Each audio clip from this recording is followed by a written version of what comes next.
At the end of days, you're going to need the iron of Esav, which represents Edom, which is the west, Europe, and the Americas, to get intermixed with Ishmael, which is basically Arabs and Muslims.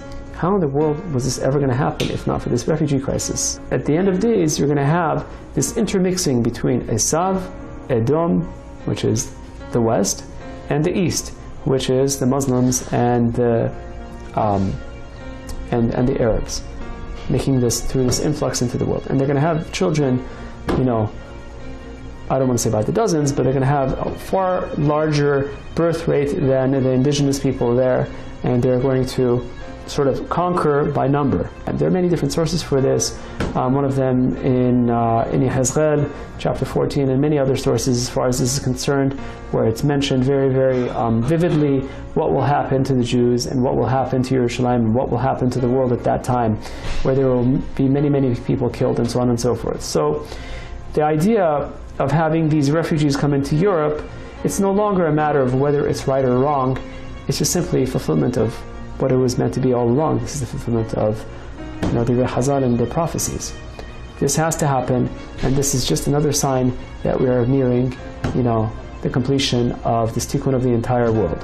Le Mashiach viendra que quand Edom, l'Europe, la chrétienté sera totalement tombée.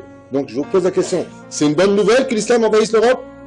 C'est une excellente nouvelle, ça annonce l'envie de Mashiach. Excellente nouvelle. Vous allez le payer très cher, les Européens. Mais à un point, vous n'avez même pas notion de quoi on parle. Et vous n'aurez pas où fuir. Parce que tout le mal que vous avez fait à Israël, vous le paierez au centuple. Quand l'Italie disparaîtra, quand Edom, c'est pour ça que le QG de la chrétienté qui vient de Esav se trouve là-bas, quand cet endroit-là disparaîtra, et c'est ce que veut faire l'islam, il s'occupe.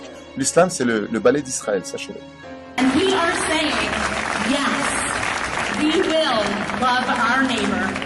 Last week, Highest organized a letter signed by over 1,200 rabbis. Can you imagine getting 1,200 rabbis to agree on one thing? But agree they did, and what they agreed was to ask our elected officials not to halt or even to limit the United States Refugee Admissions Program.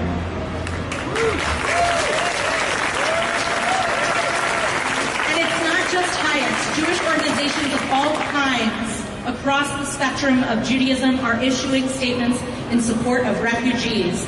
These have included the Orthodox Union, the U.S. Holocaust Memorial Museum, and so many of the Jewish organizations that you heard are co-sponsors of this event this evening.